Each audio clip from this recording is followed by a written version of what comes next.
स्वागत है आपका आपके अपने YouTube चैनल एडुवृत्ति क्लासेस में। एनटीपीसी ग्रेजुएट लेवल का एग्जाम खत्म हो चुका है और अब लगभग सारे बच्चे अंडर ग्रेजुएट लेवल में भी अपीयर होने वाले हैं। तो मैं आप लोगों को एक बात बता दूं, जो पेपर अभी आपने एनटीपीसी का दिया है लगभग वैसा ही paper NTPC undergraduate level में भी आने वाला है। पेपर में कोई फर्क नहीं पड़ेगा। क्यों? क्योंकि एग्जाम लेने वाली एजेंसी वही है। बस अंतर केवल इतना है कि अगर आप ग्रेजुएट लेवल पे सेलेक्ट होते हो तो आपको थोड़ी सी अच्छी नौकरी मिलेगी। अंडर ग्रेजुएट लेवल पे जो नौकरी मिलेगी उस पर 2 प्रमोशन के बाद आप वहां पर पहुंचोगे जहां पर आप ग्रेजुएट लेवल में डायरेक्ट एंट्री कर। आइए अंडर ग्रेजुएट लेवल की तैयारी को देखते हुए और साथ ही साथ जिन बच्चों का प्री निकल जाएगा उनकी मेंस की तैयारी को देखते हुए हमने जो पेपर बनाया है आज हम आइए इसका डिस्कशन करते हैं। पहला क्वेश्चन आपकी स्क्रीन पर ये रहा। सवाल क्या कह रहा है? सवाल ये कह रहा है कि श्याम की वर्तमान आयु उनके पुत्र की वर्तमान आयु की 3 गुना है। 10 वर्षों के बाद उनकी आयु का योग 76 वर्ष होगा, तब श्याम की वर्तमान आयु है। याद करना है। अब आप देखिए 10 साल। आज अगर आप 10 साल के हो तो 10 साल के बाद आप कितने साल के हो जाओगे? 20 साल के। सपोज करिए आपकी उम्र है 25 साल और आपके पिताजी की उम्र है 75 साल। आज उन दोनों का योग कितना है? 100। लेकिन 10 साल के बाद आप कितने साल के हो जाओगे? 35 के। और आपके पिताजी भी कितने के हो जाएंगे? 85 के। तो योग कितना हो जाएगा? 120। अब अगर मैं आपसे पूछूं कि 10 साल बाद जो आपका योग 120 है तो 10 साल पहले आपका योग कितना था? तो भैया आज अगर 100 है तो 10 साल पहले दोनों का योग कितना? यहाँ 20 बढ़ रहा है तो यहाँ 20 घटेगा, मतलब कितना हो जाएगा? 80। सेम सवाल है, 10 वर्ष बाद जो उनकी आयु का योग है वो कितना है? 76। तो वर्तमान आयु का योग कितना हो जाएगा? वर्तमान योग कितना होगा भाई? काम करते हैं, ये बदल लेते हैं, ब्लैक कर लेते हैं। देखिए वर्तमान में जो योग है, वर्तमान योग कितना हो जाएगा? 76 था। 10 साल के बाद की बात हो रही है, 2 लोगों की बात हो रही, तो अब 20 घटा दीजिए, मतलब कितना हो जाएगा? 56। अब जो रेशियो आपको दिया गया है वो क्या दिया गया है? जो श्याम है, श्याम का और उसके सन का, इन दोनों की बात हो रही, तो श्याम की आयु पुत्र की आयु की 3 गुना है। मतलब अगर ये 1 है तो ये कितना है? 3। और इन दोनों का जो योग है वो आ कितना रहा है? 4। लेकिन 4 की जो वैल्यू है ये किसके बराबर है? 56 के। तो 4 और 14 चौके 56, मतलब 1 की वैल्यू है 14। आपसे पूछी गई है श्याम की वर्तमान आयु। श्याम की वर्तमान आयु 3 है, तो जब 1 बराबर 14 तो 3 बराबर 3 गुणे 14, मतलब उत्तर हो जाएगा आपका 42 वर्ष। ये दिया गया है ऑप्शन नंबर 1 में। ये बात आपको याद रखनी है। रेशियो तो वही है, रेशियो में कोई दिक्कत नहीं। रेशियो कब का दिया गया? ऐसे सवालों में ऐसा भी हो सकता था कि रेशियो आपको 10 साल बाद का दिया होता, तब हम क्या करते? ऐसे बोल देता कि भैया वर्तमान आयु आज जो है क्या बोलते हैं 56 साल है और 10 साल बाद इनका जो रेशियो है 3:1 हो जाएगा। तो अब हम क्या करते? 56 में 20 जोड़ देते और वहां का रेशियो, चूंकि वहां का रेशियो दिया हुआ है तो हम एज को भी वहीं ले जाएंगे। तो ये बात आपको याद रखनी है कि जो एज का सम है उसको उस जगह पर लेकर के जाना है जहां पर उसका रेशियो दिया गया है। बात करते हैं अगले क्वेश्चन की। अगला सवाल हमसे क्या कह रहा है? सवाल आपको ये कह रहा है कि एक व्यक्ति अपनी पूंजी के 1/2 को 6% पर, 1/4 को 8% पर और शेष को 12% पर निवेश करता है। यदि उसकी वार्षिक आय 528 रुपया हो तो कुल पूंजी ज्ञात करें। अब देखिए जब कभी भी ऐसा सवाल आता है 1/2, 1/4, 1/3, अगर हमें यह पता लग जाए कि वो टोटल पूंजी कितनी थी तो हम सवाल को तुरंत हल कर सकते हैं। अब ये टोटल पूंजी निकालने का तरीका क्या है? आपको जब कभी भी फ्रैक्शन के मामले में पूंजी दी गई हो तो जो आपका हर क्या इसका है? इसका कितना है? 2 और इसका कितना है? 4। इन दोनों का आप एलसीएम निकाल लीजिए। 2 और 4 का जो एलसीएम है ये कितना होगा? 4 ही होगा। देख के आप बता सकते हो। अब जो 1/2 की बात हो रही, तो अगर कुल पूंजी 4 हो गई, इसी को मैं मान लेता हूं। अब यहां देखिए अब दिक्कत क्या आएगी? ये 6% है और ये 8%। अगर मैं 4 का 6% निकालूंगा तो मामला दशमलव में पहुंच जाएगा। तो पूंजी तो आप अपने हिसाब से कुछ भी मान सकते हो ना। तो भैया मैं काम करता हूं, इस 4 को मैं कितना मान लेता हूं? 400। अपनी मर्जी से 4000 भी मान सकते हैं, 40 भी मान सकते हैं, 4 भी मान सकते हैं, 4 से कम नहीं मान सकते हैं। जो भी मामला होगा वो 4 के गुणज में होगा। मैंने टोटल पूंजी कितनी मान ली 400। अब इसका 1/2 तो 400 का भैया 1/2 जो है ये कितना होगा, ये हो जाएगा 200। और इसका दिया हुआ है 6% और परसेंट का मतलब ये है कि बटा 100। तो जब बटा 100 होगा तो ये 2 जीरो ये 2 जीरो ये कैंसिल हो जाएंगे, तो 6 दूनी 12, मतलब यहां से उसकी आय हुई है 12। कब, जब कुल पूंजी 400 थी। ठीक है, अब 1/4 की अगर मैं बात करूं तो 400 का 1/4 कितना हो जाएगा, ये 100। और जब ये 100 हो जाएगा तो 100 का कितना परसेंट इसको मिल रहा है, 8%, मतलब फिर यहाँ बटा 100, ये और ये कैंसिल, यहाँ कितना बचेगा 8। आगे क्या बोल रहा है, शेष पूंजी। टोटल पूंजी आपने कितनी ली थी 400, जिसमें से ये वाली है 200 और ये वाली है 100, तो शेष पूंजी क्या हो जाएगी, जो शेष पूंजी आपकी बचेगी भैया 400 में से 200 आप निकाल चुके हो, 100 का आप निकाल चुके हो, तो शेष पूंजी आपकी कितनी बची है, 400 में से भैया 300 हटा दीजिए, शेष पूंजी मेरी कितनी हो गई। अब इस पर उसको कितना मिल रहा है 12%, तो 100 का 12% आपको निकालना पड़ेगा, तो वही 12/100। अब यहां देख लीजिए, ये दोनों कैंसिल, ये दोनों कैंसिल, यहां से कितना बचा 12 बचा। अब आप देखो, यहां उसको 12 आय हुई, यहां 8 आय हुई, यहां 12 आय हुई, मतलब जो कुल आय वास्तव में जो हमारे हिसाब से हो रही है, कब, जब हम पूंजी को 400 मान रहे हैं, तो हो रही है 12 + 8 + 12, मतलब 12 8 20 और 20 12 कितना हो गया 32, और इसकी वैल्यू सवाल में दी गई है 528। ये आपका सवाल, इतना ही सवाल है। ठीक है, अब आप देख लो इसको, तो अगर 32 की वैल्यू 528 है, दोनों डाटा 4 से तो कट ही रहा ना भाई, 4 1 कम 4 8 32, 4 1 कम 4, 4 3 12, 4 दूनी 8, 2 से भी कट जाएगा, 2 चौके 8, 2 छक्के 12, 2 छक्के 12, मतलब 4 बराबर कितना आपने निकाल लिया, 4 बराबर हमने निकाल लिया 66। 4 की वैल्यू कितनी निकल रही है 66, 66। अब आपने पूंजी मान कितनी रखी थी 400, क्या दिक्कत है भैया, 2 जीरो हम यहां बढ़ा देंगे तो ये 400 हो जाएगी, 2 जीरो यहां भी बढ़ा दिए 6600 हो जाएगी। यही आपके सवाल का जवाब है, दिया गया है ऑप्शन नंबर 4। सवाल वास्तव में आप इसको मेंटली कैलकुलेट कर सकते हो, केवल आपको यह ध्यान देना था कहां पे, जब पूंजी ना दी गई हो, उसको फ्रैक्शन में दिया गया हो, भिन्न में दिया गया हो, आप हरों का एलसीएम निकाल दीजिए। अब हरों का एलसीएम तो 4 आया, लेकिन मैंने क्या देखा यार, अगर मैं 4 से हल करूंगा तो भैया 6% और 8% तो डेसिमल्स में चला जाएगा, वो भी डबल डेसिमल में, कैलकुलेशन में प्रॉब्लम आएगी। तो 4 को हम 400 कर देते हैं, 4000 भी आप ले सकते तो कोई दिक्कत नहीं थी, 4000 भी आप लेते तो भी क्या होता, 4000 अगर हम लेते तो यहाँ जो 32 आया है वो 320 आ गया होता, क्या फर्क पड़ता है, क्या फर्क पड़ता है। और ये जो 4 आया है ये 40 आ गया होता, 40 बराबर 66 हो जाता, तो फिर वही 2 जीरो बढ़ा देते हो, 6600 हमारा उत्तर हो गया होता। ठीक है, तो आप लोगों को जो कोशिश करनी है वो ये कोशिश करनी है कि सवाल में आप कम से कम कलम का प्रयोग करें। सवाल इसका किसका है, पाइप और टंकी का। क्या कह रहा है सवाल, पाइप ए और बी एक खाली टैंक को 30 और 40 मिनट में भर सकते हैं, ये भर रहे हैं। ठीक है, दोनों पाइपों को x मिनट के लिए खोला गया और फिर बी को बंद कर दिया गया और ए खुला रहा, बी बंद हुआ है, ए पहले भी खुला था अभी भी खुला है। फिर आपसे बोला गया है यदि टैंक 22.5 मिनट में पूरी तरह से भर गया, कितने पूरे तरीके से भर गया, तब से लेकर के अब तक बी जो बीच में बंद हुआ उसकी कहानी अभी इसमें शामिल है, ये ध्यान रखना आप। 22.5 मिनट में पूरी तरीके से बंद हो गया तो एक्स का मान क्या है, मतलब उस टंकी को बंद किया गया। अब देखिए इस सवाल से हमें क्या क्या जानकारी मिल रही। पहली बात, 2 नल है, एक नल ऐसा है जो शुरू से लेके लास्ट तक चल रहा है, कितना चल रहा है वो 22.5 मिनट। अब अगर मैं ये पता लगा लूं कि वो जो टंकी है सपोज 600 लीटर की है और एक नल ने उसमें 400 लीटर भरा, मतलब दूसरे नल ने कितना भरा होगा 200 लीटर। यही तो है, अगर 2 नल भर रहे हैं, टंकी की कुल क्षमता 600 है, एक नल अगर 400 भर रहा है तो दूसरा नल 200 ही तो भरेगा। अब यहां पर सवाल में जो आपको दिया गया है वो ये बोल रहा है कि 2 नल है भैया ए और बी, कोई बात नहीं, कितने मिनट में भर रहे हैं, ये भर रहा है 30 में, ये भर रहा है 40 में। आज जैसा कि आपको पता है टाइम एंड वर्क की बात हो, पाइप एंड सिस्टर्न की बात हो, 30 और 40 का जो एलसीएम है ये कितना आ जाएगा 120।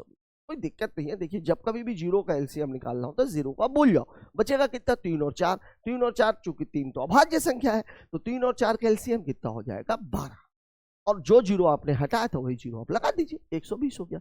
अब अगर मैं इसकी इफिशियंसी देखूं तो ये 120 बटा 30, 30 चौके 120, इसकी इफिशियंसी 4 और इसकी इफिशियंसी 3। ये आपका सवाल है। ठीक है, मतलब हमारे सवाल में क्या हो गया, टोटल टंकी की जो क्षमता है वो 120 की है।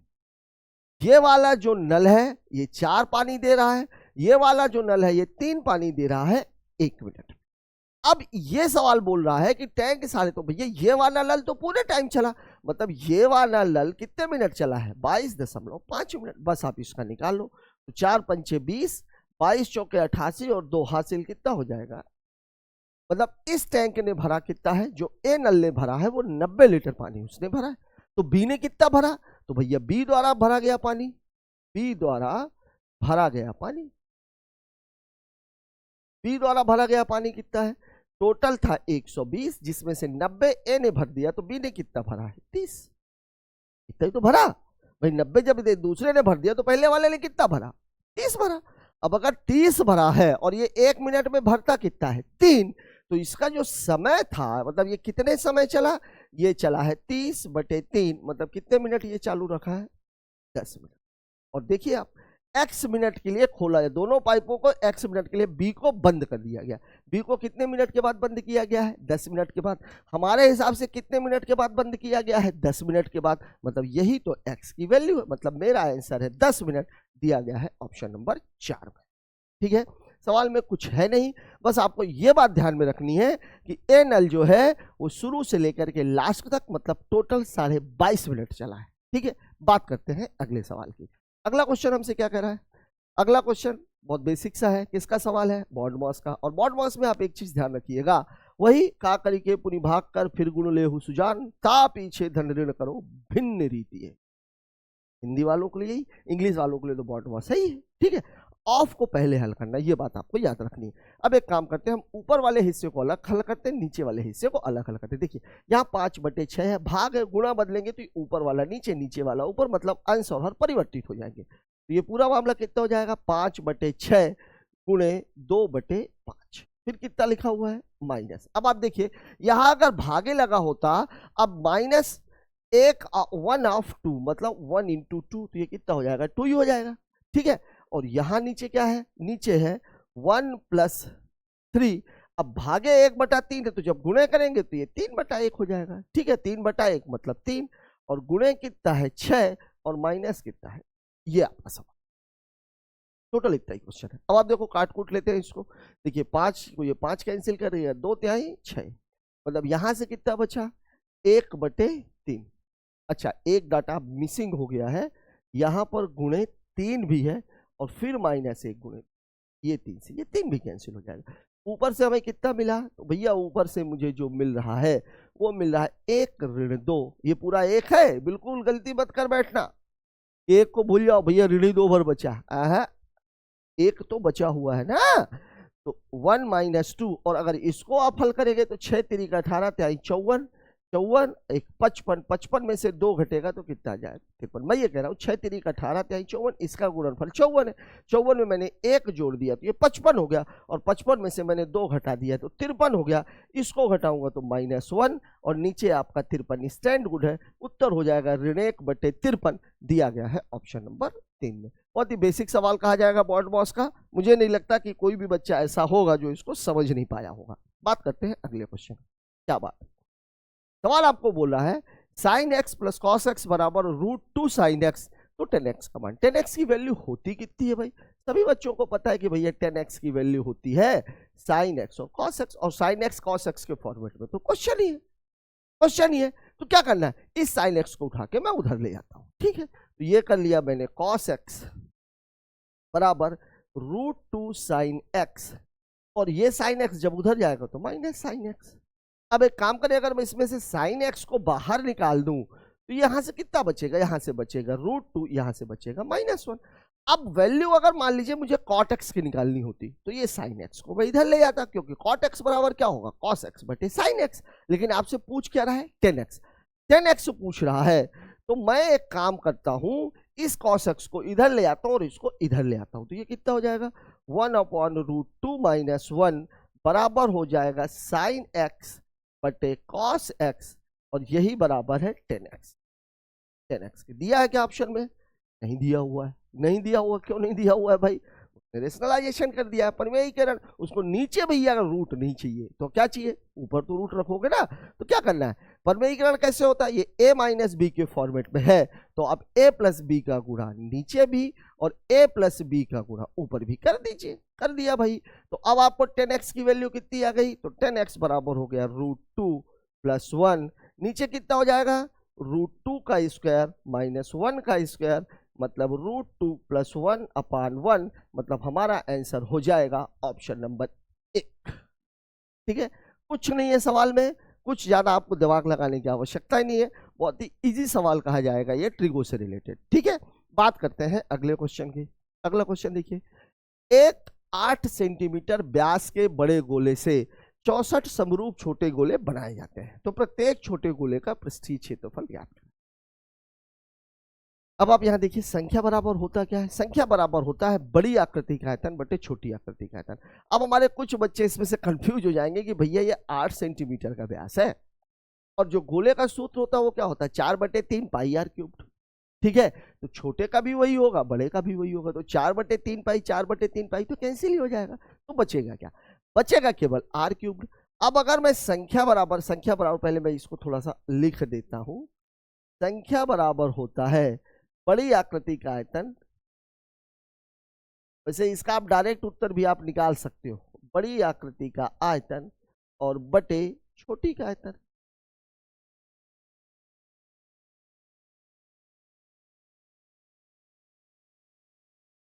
यही तो बोल रहा है सवाल, यही तो बोल रहा है सवाल।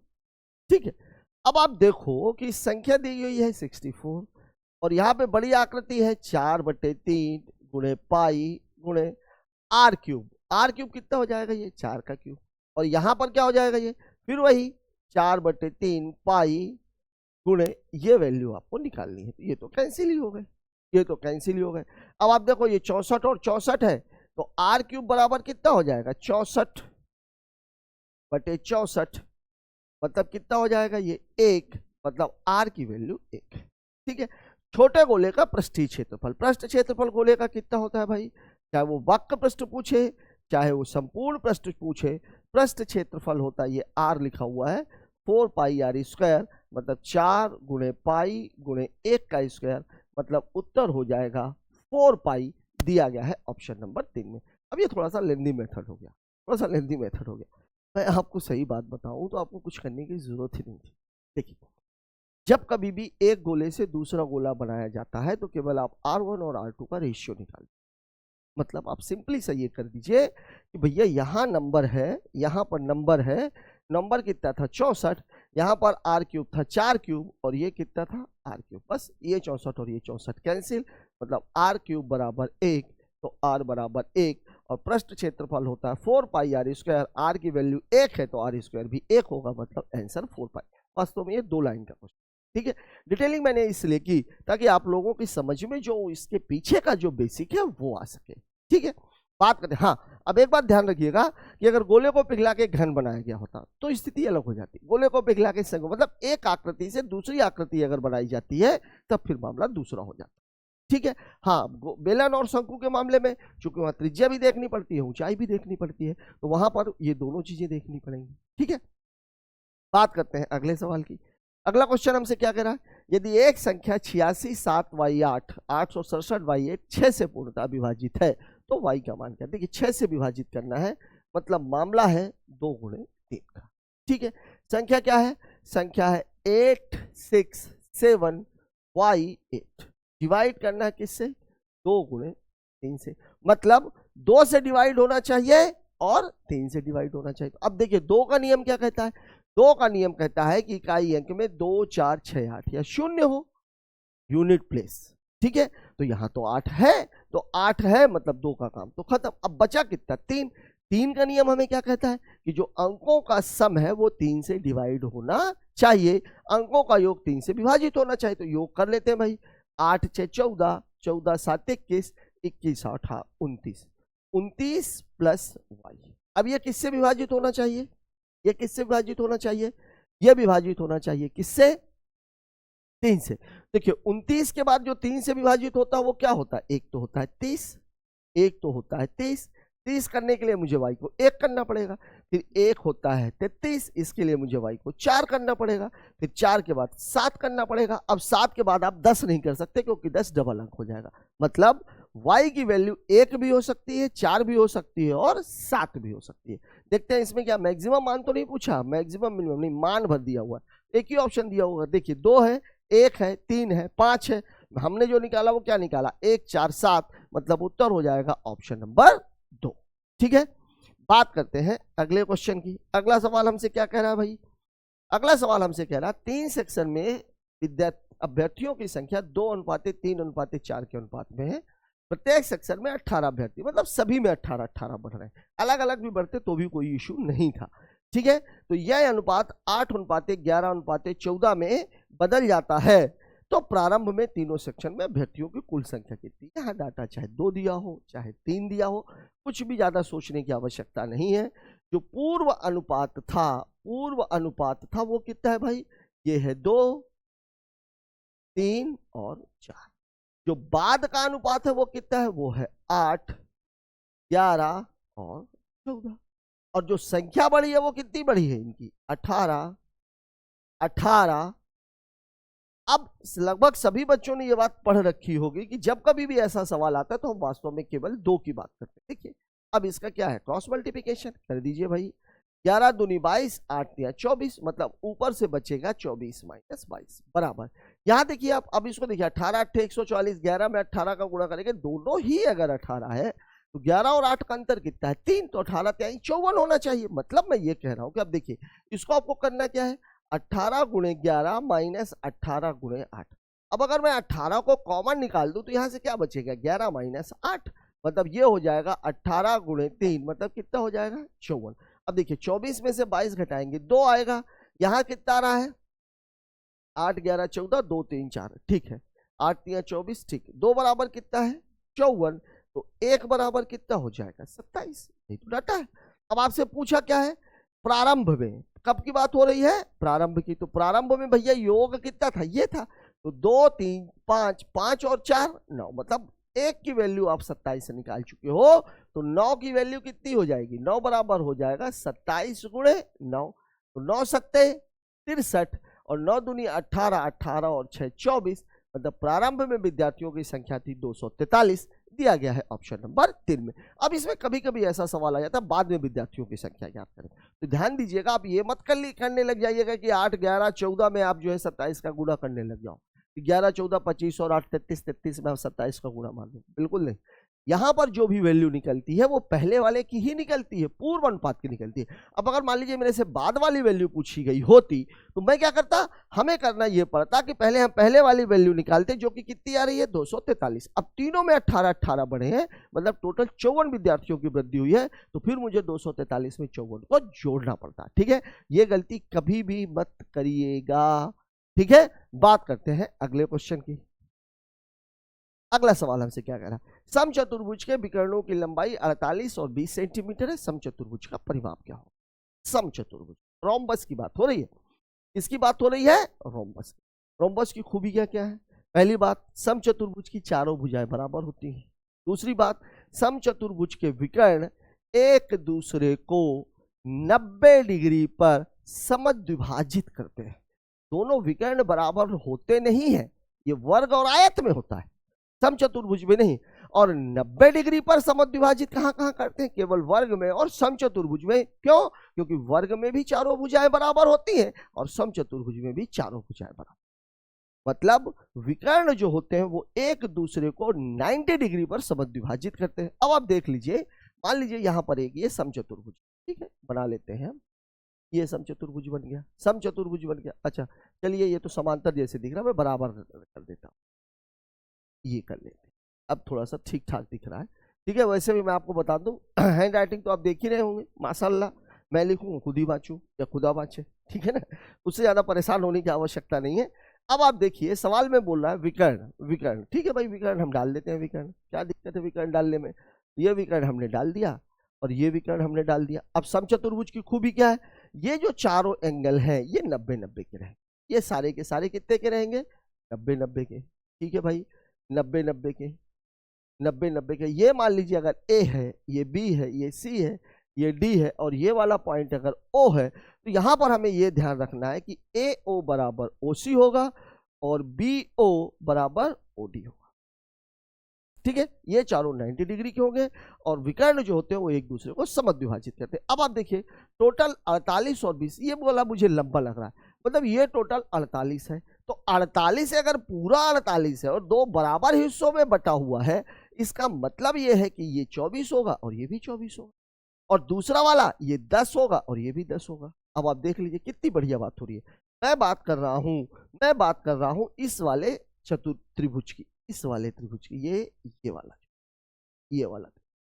अब आप देख लीजिए इस वाले त्रिभुज, ये कौन सा त्रिभुज है, 90 डिग्री का कोण बना हुआ है, मतलब समकोण त्रिभुज होगा।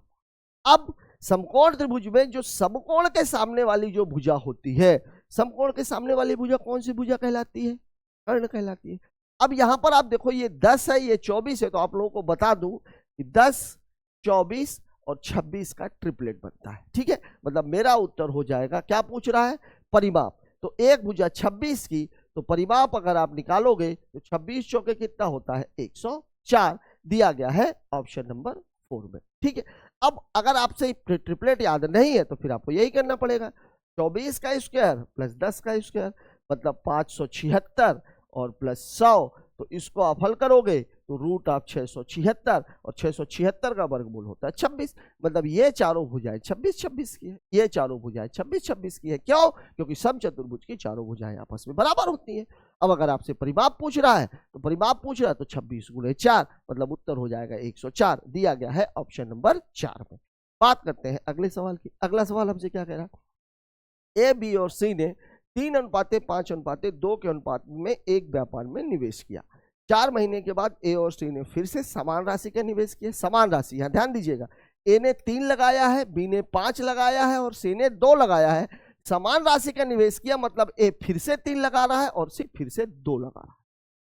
कब, 4 महीने के बाद। ठीक है, फिर आगे सवाल बोल रहा उसके 2 महीने बाद, मतलब ये 4 महीना और इसके 2 महीने, मतलब कितने महीने के बाद, 6 महीने के बाद। 6 महीने के बाद बी ने शुरुआती निवेश का 20% निकाल दिया, मतलब 5 और 20% की वैल्यू कितनी होती है, 1/5। तो 1/5, 5 में से 1 अगर निकाल लिया तो बची कितनी, 4। ठीक है, तो जो 5 था वो 6 महीने तक लगा रहा, फिर 1 निकल गया, बचा 4, वो भी अगले 6 महीने तक लगा रहा। ठीक है, क्यों, क्योंकि वर्ष के अंत में पूछ रहा है, ए और बी द्वारा प्राप्त लाभ का अनुपात। ठीक है, एक बात हमेशा ध्यान रखिएगा, पार्टनरशिप हिस्सेदारी में लाभ जो होता है, लाभ का बंटवारा हमेशा लगाए गए पूंजी के अनुपात, और अगर पूंजी और समय दिया गया है तो पूंजी और समय के गुणनफल के अनुपात में होता है। मतलब जो मैं आपसे कहना चाह रहा हूं वो ये है कि P1 P2 P3 बराबर होता है C1T1 रेशियो C2T2 और रेशियो C3T3।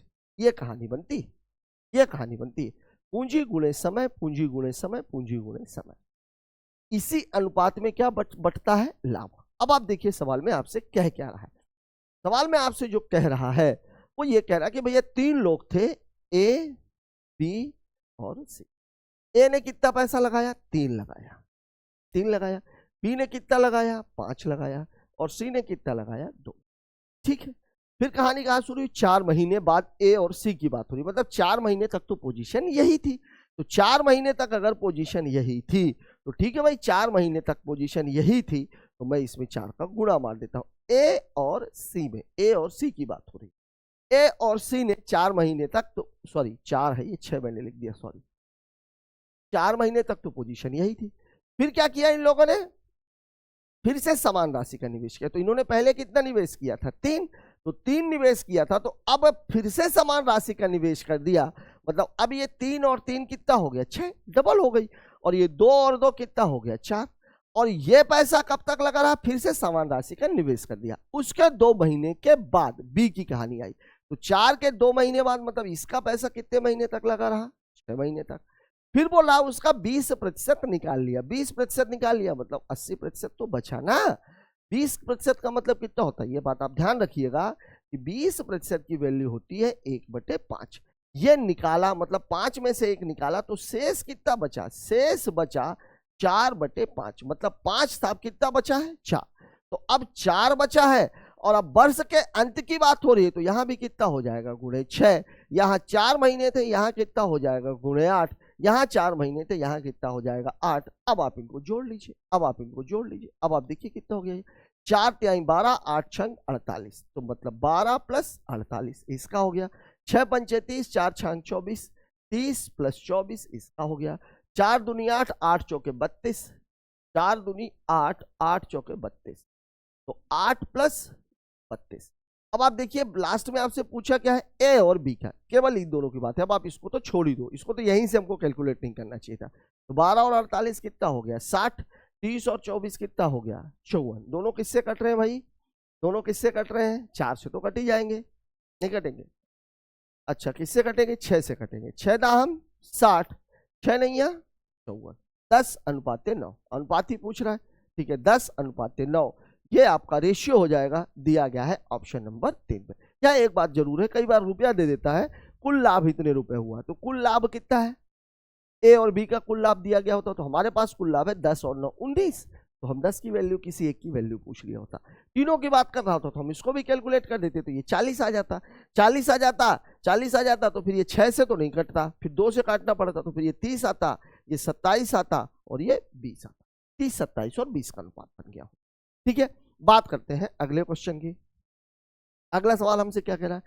जब एक घड़ी अंकित मूल्य के 7/8वें भाग पर बेची जाती है, ये बात आप समझिए जरा सा, 7/8वें भाग पर अंकित मूल्य के, मतलब ये हुआ कि अगर अंकित मूल्य 8 था तो बेचा गया है 7 में। ये बात आपको दिमाग में रखनी है। 8, उसको आप 80 भी बोल सकते हो, उसको आप 800 भी बोल सकते हो, उसको आप 8000 भी बोल सकते हो। अगर मैं ये बोलूं कि एक घड़ी का अंकित मूल्य 8000 था, तो बेची कितने में गई है? 7000, बेची गई है 7000 में। ठीक है, 800 था तो बेची कितने में गई है? 700 में। ठीक, फिर आगे बोल रहा है 25% का लाभ होता है, मतलब वो जो विक्रय मूल्य है 25% का लाभ हुआ, 25% की वैल्यू होती है 1/4, लाभ हो गया मतलब 5/4, मतलब अगर विक्रय मूल्य 5 है तो क्रय मूल्य 4 है। ये कहानी बन गई। 25% का लाभ, इसको आप इसके तरीके से भी, जो लोग प्रतिशत से समझते हैं, 25% का लाभ हुआ मतलब विक्रय मूल्य कितना हो गया? 125%। क्यों? क्योंकि क्रय मूल्य को हमेशा कितना माना जाता है? 100%। ठीक है, और आगे बढ़ते हैं। घड़ी का अंकित मूल्य क्रय मूल्य से कितने प्रतिशत अधिक पर निर्धारित किया गया है? ये कहानी है। अब आप देखिए सवाल में दिया क्या क्या है हमको। पहले बोल रहा है वो एमपी, एमपी अगर 8 है तो इसका जो एसपी है, एसपी कितना है? ये कहानी है। अब दूसरा जो रेशियो उसको दिया गया, वो क्या दिया गया भैया? दिया गया है एसपी और सीपी की बात हो रही है, एसपी और सीपी की बात हो रही है। तो 25% लाभ कमा रहा है, ये एमपी और एसपी की बात है। 25% अगर वो लाभ कमा रहा है तो 25% की वैल्यू होती है 1/4। लाभ कमा रहा मतलब 5/4, मतलब अगर ये 4 है तो ये कितना है? 5। अब देखिए यहां पर एसपी मुझे 7 दिख रहा है, यहां पर कितना दिख रहा है? 5। दोनों को बैलेंस करने के लिए मैं क्या करूंगा? यहां पर 5 का गुणा मार दूंगा, यहां पर 7 का गुणा मार। अब आप देखिए MP is to SP is to CP बराबर कितना हो जाएगा? 8 पंचे 40, 5 सते 35 और 7 चौके 28। यही तो है, यही तो है, यही तो सवाल है, यही ना सवाल है आपका। मतलब अगर क्रय विक्रय मूल्य अगर 40 था तो ये 35 था, और इसका जो क्रय मूल्य था वो कितना था? 28 रुपए था। अब आपसे पूछ रहा है अंकित मूल्य क्रय मूल्य से कितने प्रतिशत? ये देखिए इसकी बात कर रहा है, ये इसकी बात कर रहा है। कितने की वृद्धि हो रही है? 12 की, कितने पर? 28 पर। 12 की कितने पर? 28 पर।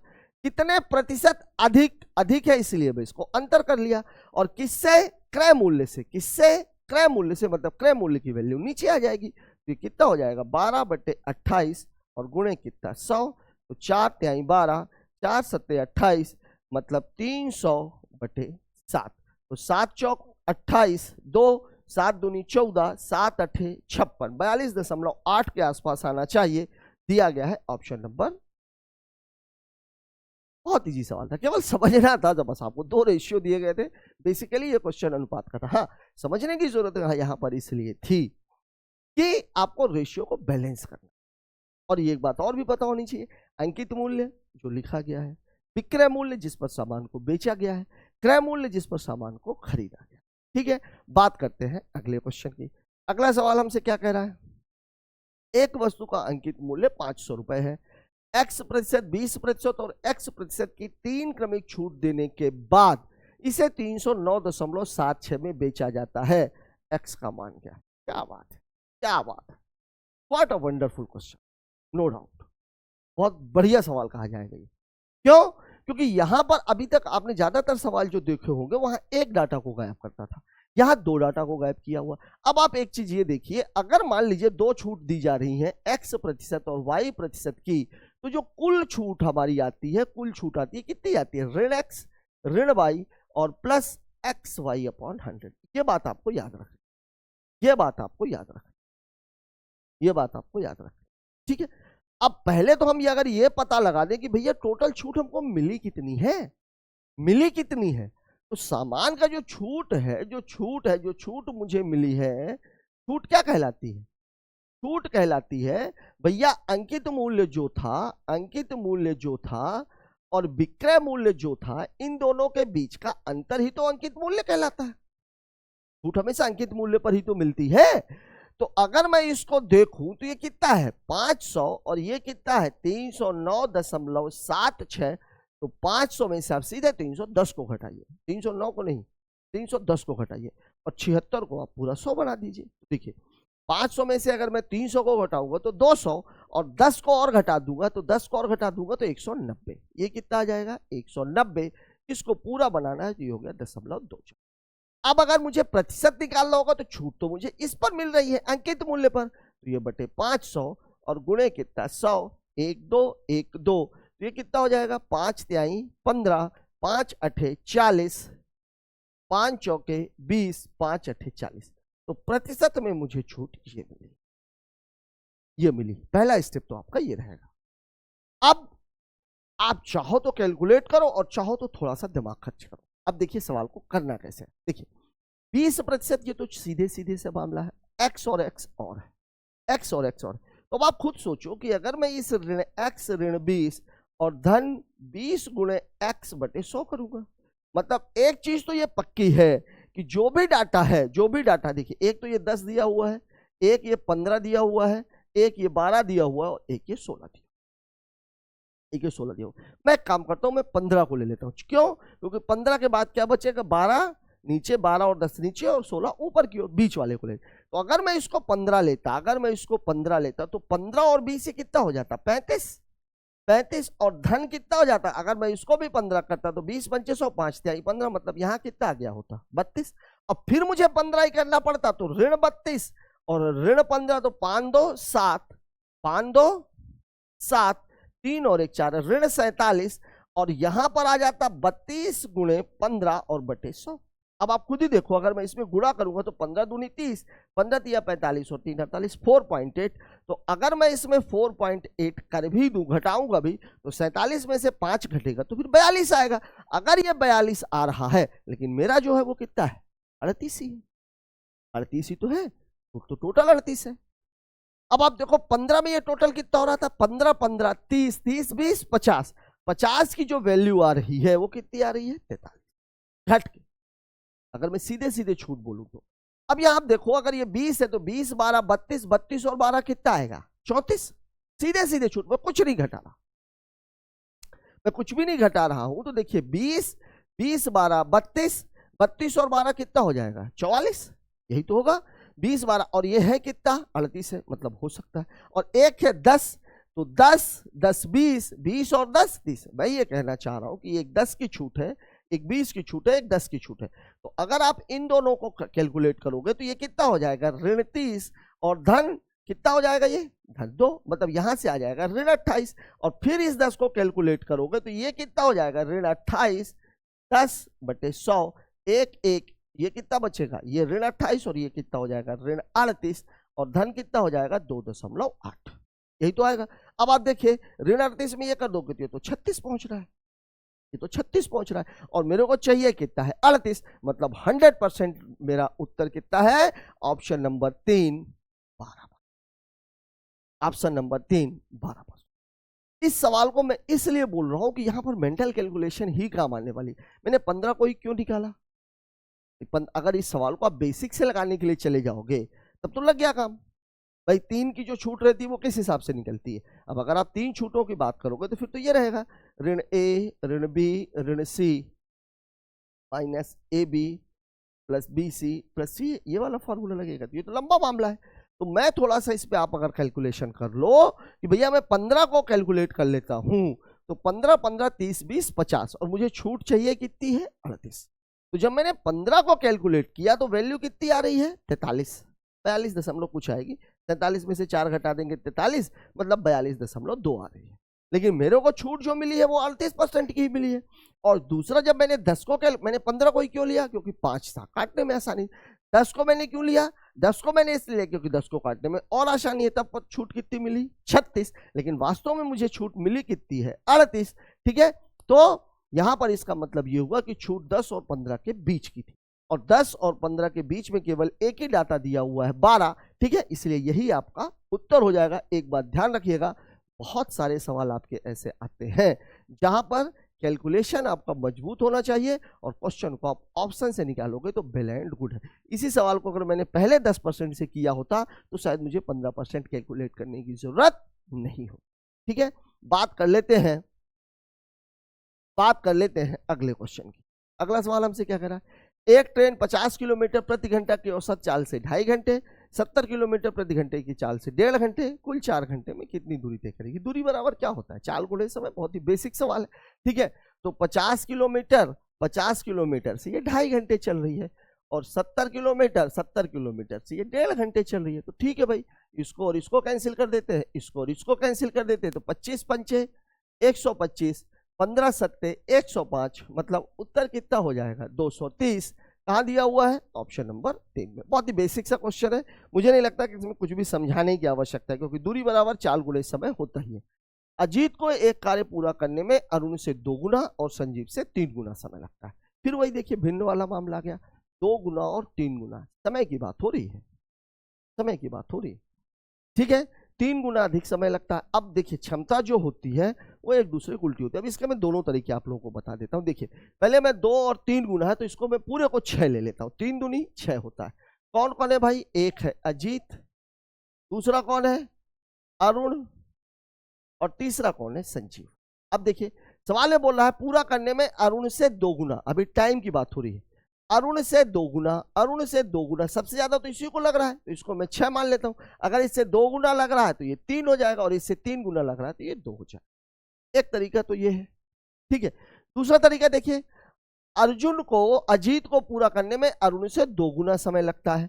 मतलब अर्जुन, मैं सीधे अब क्षमता की बात कर रहा हूं, ठीक है, अर्जुन और अरुण, जो टाइम का रेशियो है, इसको कितना समय लग रहा है? 2:1, मतलब इफिशियंसी का रेशियो हो जाएगा 1:2। सिंपल। क्यों? क्योंकि क्षमता जो होती है वो समय का उल्टा होती है। अब क्या बोल रहा है? फिर बोल रहा है और संजीव से 3 गुना, मतलब अजीत की ही बात हो रही है। अजीत और संजीव का जो मामला है, ये समय इसका 3 गुना है, तो ये कितना हो जाएगा? 1:3। अब आप देखो, यहां ये सब बराबर है, ये 1 और 1, भाई अजीत तो बराबर है। तो अजीत, अरुण और संजीव, देखिए अजीत कितनी है? क्षमता 1 है, तो अरुण की क्षमता 2 है, तो संजीव की क्षमता 3 है। ठीक है, यहां से जैसे आपने निकाला था तो ये टाइम आपका निकल गया था, तो इफिशियंसी कितनी आती? 6 कम 6, 3 दूनी 6, 2 तिहाई 6। ये देख लीजिए, यही 1 2 3 1 2 3। अब चाहे तो आप इसको ऐसे करो, चाहे तो आप इसको ऐसे करो। बेसिक चीज जो समझने की है वो ये है कि क्षमता समय के अनुपात का उल्टा होती है। अब आपसे बोला तीनों इसे 53 घंटे में, तीनों देखिए, तीनों कितना काम करेंगे? 3 2 5 और 1 6 काम होता है 53 घंटों में। तो संजीव की क्षमता कितनी है? 3, तो ये 3। ठीक है, तो 3 दूनी 6, 53 दूनी 106। यही आपके सवाल का जवाब है, दिया गया है ऑप्शन नंबर 3 में। हाँ, अब यहां पर चाहे आप इस तरीके से निकालिए, चाहे आप इस तरीके से निकालिए, ये मर्जी आपकी है। ठीक है, बात कर लेते हैं अगले क्वेश्चन की। अगला क्वेश्चन, एक मीनार की ऊंचाई, ट्रिगो का क्वेश्चन आ गया। एक मीनार की ऊंचाई 50 मीटर है, विपरीत दिशा ध्यान दीजिएगा, एक इधर और एक इधर, एक मीनार है, उसकी विपरीत दिशा की बात हो रही, अलग अलग दिशाओं की। धरातल पर स्थित दो बिंदुओं से उन्नयन कोण 30 और 60 डिग्री है। दोनों बिंदुओं के बीच की दूरी, देखिए ये मीनार है, ठीक है, ये है, ये है, इधर 60 डिग्री बन रही है। ये वाला मामला कितने का है? 60 का। और ये वाला मामला कितने का है? 30 का। इसकी खुद की ऊंचाई कितनी है? 50। ये सवाल में आपको दिया गया है। अब यहां पर आपको एक बात ध्यान रखनी चाहिए, यद्यपि सब बच्चे लगा रहे हैं कि tan 60 डिग्री की वैल्यू होती है √3, इसको √3/2, और tan थीटा बराबर होता कितना है? tan थीटा बराबर होता है लंब बटे आधा। मतलब अगर tan 60 है तो अगर ये लंब, अगर मैं इस वाले की बात करूं तो ये √3 होगा, तो ये 1 होगा। और tan 30 की वैल्यू कितनी होती है? tan 30 की वैल्यू होती है 1/। अब देखिए मैं इस वाले त्रिभुज की बात कर रहा हूं, मैं थोड़ा सा कलर बदल लेता हूं, मैं इस वाले की बात कर रहा हूं। किस वाले की? इस वाले की, इस वाले की। ये देखिए आप, तो ये 60 का मामला है, मतलब ये अगर √3 है तो ये कितना हो जाएगा? 1। अब अगर मैं इस वाले की बात करूं, किसकी? इस वाले की बात करूं, इस वाले की, इसकी अगर मैं बात करूं तो ये कितना है? 30, मतलब ये 1 है, तो ये कितना है? √3। अब देखिए, एक बार 50 की वैल्यू √3 आ रही है, एक बार 50 की वैल्यू कितनी आ रही है? 1 आ रही है, 1 आ रही है। अगर मैं कोई ऐसा डाटा ले लूं, आपके दिमाग में ये बात रखनी, वैसे इस सवाल को लगाने में कुछ नहीं है, √3 बराबर 50 है। अगर मैं इसकी वैल्यू देखूं, देखिए इसको डायरेक्ट भी लगा सकते हैं, √3 बराबर 50 है तो 1 बराबर हो जाएगा 50/√3, मतलब इसकी वैल्यू है 50/√3। दूसरी बार 1 बराबर 50 है, 1 बराबर 50 है, तो √3 बराबर कितना हो जाएगा? 50√3, ये हो गया 50√3।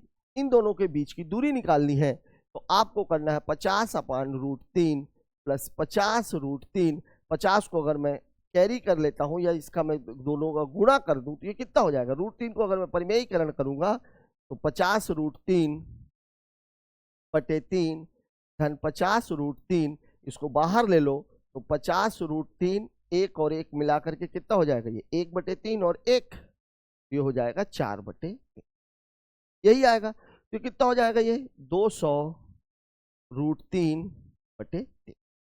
चाहे तो आप इसको ऐसा कर लो, ठीक है। अब आप देखिए 200√3/3, √3 की वैल्यू कितनी होती है? 1.732, ठीक है। 200 को हटाओगे तो ये हट के यहाँ जाएगा। अब 2 दूनी 4, 2 तिहाई 6, 2 सत्ते 14, 2 एकम 2, 2 एकम 2, 2 और 1 3, 2 दूनी 4, 2 तिहाई 6, 2 सत्ते 14, 2 एकम 2 और 1 3.3, 3 एकम 3, 3 एकम 3, 3 पचे 15, 3 चौके 12, 115.4 के आसपास आएगी। दिया गया है ऑप्शन नंबर 3 पे। यहां पर देखिए आपको सोचने की बहुत ज्यादा जरूरत नहीं थी, यहां पर आप खुद देखो, अगर मैं यहीं पर इसको कैलकुलेट करने का जो तरीका होना चाहिए था, मैं यहीं पर √3 और √3 का गुणा मार देता तो ये कितना हो जाता? 50√3 और बटे कितना हो जाता? 3, और यहां पर ये 50√3 पहले से था, ये वाला मामला है। अब अगर मैं 50√3 की अगर मैं बात करूं, अगर मैं इन दोनों की बात करूं तो 50√3 की वैल्यू कितनी है? तो 50√3 की वैल्यू है भैया 50 गुणे 1.732। आप चाहते तो यहां पर भी इसको कैलकुलेट कर सकते थे, लेकिन अगर यहां नहीं कैलकुलेट किया है तो बाद में कैलकुलेट करोगे तो देखिए 50√3 को अगर मैं बाहर निकालूंगा तो यहां से बचेगा 1/3, यहां से बचेगा 1, और इसकी वैल्यू होती है 4/3। ये बात आपको याद रखनी है। तो कैलकुलेशन इसके लिए थोड़ा सा, और एक तरीका और भी था, इसको मैं पहले ही 3 मान लिया होता तो ये 3 बराबर कितना हो गया होता? 50। तो अगर ये 3 बराबर √3 बराबर 3 है तो ये भी √3 हो जाता, और ये 1 बराबर 3 है तो ये 3√3 हो जाता। तो 3√3 और √3 मिला के 4√3, 3 की वैल्यू 50 है तो 4√3 की वैल्यू आपको निकालनी होती है। वो थोड़ा सा लेंदी मेथड था, इसलिए मैंने इसी तरीके से बता दिया, ठीक है। बात करते हैं अगले क्वेश्चन की। अगला क्वेश्चन क्या है भाई? देखिए सिंपल सा सवाल है। अब देखिए बॉड मॉस का मामला है, अगर ये मामला बॉड मॉस का है तो सबसे पहले आपको ब्रैकेट हल करना है, वो भी ये वाला। तो इस वाले ब्रैकेट का देखिए 4 एकम 4 1, 5/4, और -3 दूनी 6 1, 7/3। इन दोनों में कुछ तो निकलेगा नहीं, तो तिर्यक गुणा, तो ये 15 - 28/12, मतलब यहाँ की वैल्यू है -13/12। अब इसकी बात कर लेते हैं बड़े वाले कोष्टक के लिए। 3 एकम 3 1, 4/3, और प्लस माइनस 13/12। अब आप देखिए इन दोनों में तो 12 कॉमन निकल जाएगा, तो 3 चौके 12, 4 चौके 16, 16 माइनस 13 मतलब ये हो जाएगा 3/12, या इसको आप बोल सकते हो 1/4। मतलब इस पूरे की वैल्यू कितनी है, 1/4। अब आगे के सवाल की बात कर लेते हैं। तो 2/5 माइनस 1/4, अब भागे है तो भागे को आप गुणे में बदल दीजिए। तो 3 दूनी 6, 6 2 8, ये मामला कितने का है, 8/3 का। तो जब गुणे कर दोगे तो ये कितना हो जाएगा, 3/8। फिर कितना है गुणे, 3/5, ये 3/5, और फिर कितना है धन, 2/5। देखिए कुछ कट रहा है क्या, कुछ कट रहा है क्या, नहीं कट रहा। तो 3 त्रिकाई 9, 5 25, 5 चौके 20, 8 160, 2/5 और 2/5 मिलके कितना हो जाएंगे, 4/5। जब हर समान होता है, और माइनस ये कितना हो जाएगा, 5 चौके 20, 8 160, 9/160। मैं क्या बोल रहा था, अगर हर समान होता है तो अंश सीधे जुड़ जाते हैं। ठीक है, अब यहाँ देखो 5 और 160 का जो एलसीएम है वो 160 ही आएगा। ये करेंगे तो 32, 32 में 4 का गुणा, 5 तिहाई 15, 5 दूनी 10, 160 में 5 का भाग देंगे 32, 32 में 4 का गुणा करेंगे तो 4 दुनिया 8, 4 तिहाई 12, और माइनस कितना हो जाएगा 9। 128 में से 9 घटेगा तो आ जाएगा 119/160। कहाँ दिया है भाई, 119/160 दिया भी है कि नहीं दिया, दिया हुआ है, ऑप्शन नंबर 3। ठीक है, जब कभी भी बॉड मास का क्वेश्चन आता है तो आपको पहले पता है ब्रैकेट पहले है, और ब्रैकेट में भी सबसे पहले कौन सा, छोटा। तो भैया हमने छोटे वाले का मान निकाल लिया, छोटे वाले का मान आ गया ऋण 13/12। फिर बड़े वाले की बात की तो 4/3 माइनस 13/12, इसको हल कर लिया तो आ गया 1/4। अब पूरे को हमने पेस्ट कर दिया।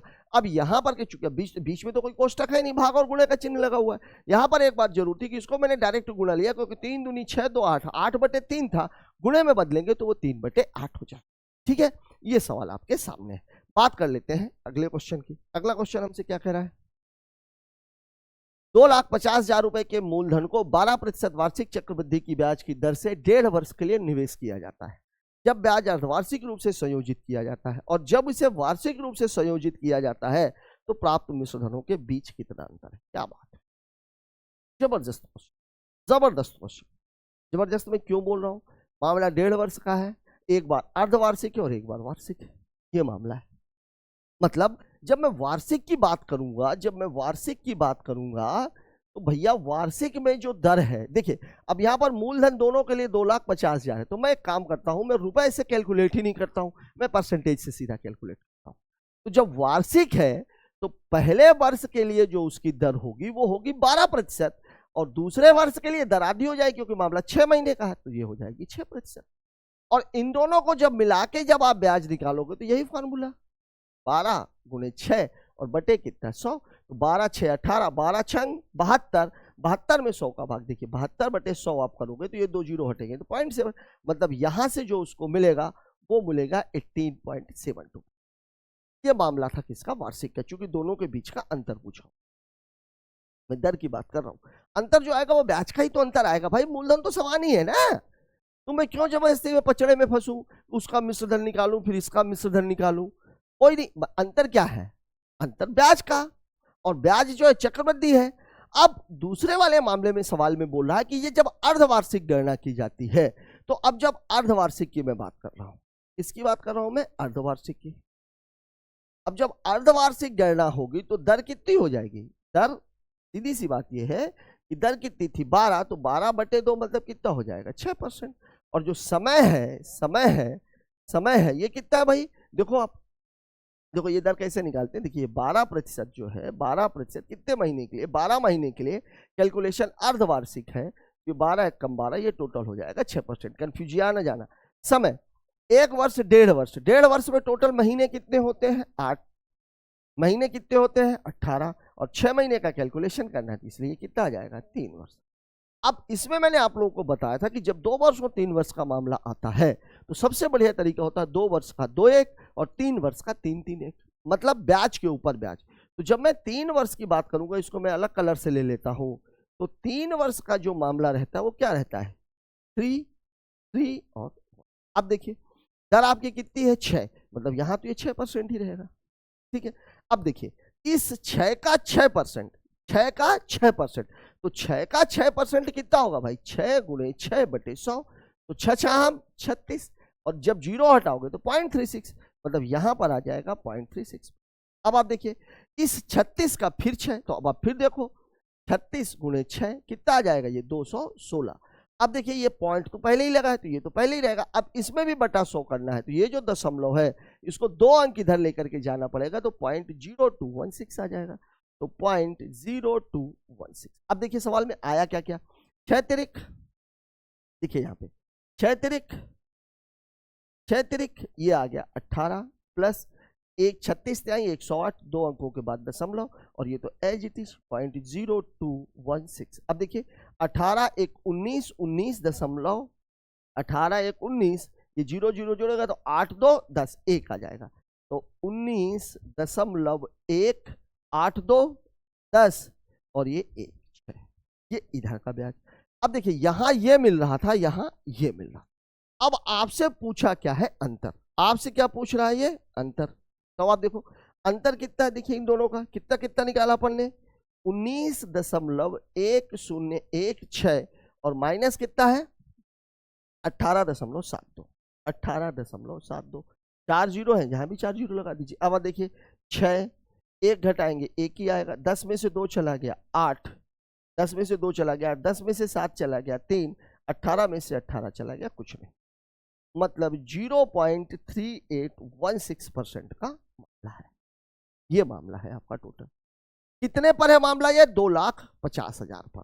ठीक है, देखिए इसको मैं मिटा देता हूं थोड़ा सा। अब आप देख लो कितना था मामला, 2,50,000 और गुणे कितना है ये 3816 और बटे कितना है, यही तो है, एक एक एक एक ये 2 है तो ये 38.16 हो जाएगा, ये 0 और ये 0। अब देखिए 25 से गुणा मतलब 4 से भाग, तो 4 नहीं 36, 2 4 पंचे 20, 4 चौके 16, यही आपका उत्तर है। 954 रुपया दिया गया है ऑप्शन नंबर 3 में, दिया गया है ऑप्शन नंबर 3 में। बढ़िया सवाल मैं इसलिए बोल रहा हूं क्योंकि कैलकुलेशन इसमें अच्छा खासा है। अगर आप मेंटल कैलकुलेशन करने में उस्ताद हैं तब तो ये सवाल आप तुरंत लगा लोगे, नहीं तो थोड़ा सा लेंदी है, टाइम टेकिंग। ठीक है, यहाँ पर जरूर आप लोग बिल्कुल इस चीज के लिए परेशान मत होना, ज्यादा है तो आप गुणा भी कर सकते हो। 25 छक्का 150, 15 बचेगा, 25 से कम 25, 15 40, शून्य 4 बचेगा, 25 अट्ठे 200 और 4 204, 20 बचेगा, 25 त्याई 75 और 20 95। ये भी एक तरीका हो सकता है। ठीक है, यही तरीका आप लोग अडॉप्ट ही कर लो। अभी ये 25 का गुणा और 25 का भाग ये भी मैं आपको आगे आने वाले उसमें बताऊंगा। तो साथियों आज का पेपर जो आपने देखा इसमें बहुत कुछ आपके लिए था, बहुत कुछ आपके सीखने लायक था, बहुत कुछ मैं इसलिए बोल रहा हूं कि आपके सीखने के लायक था।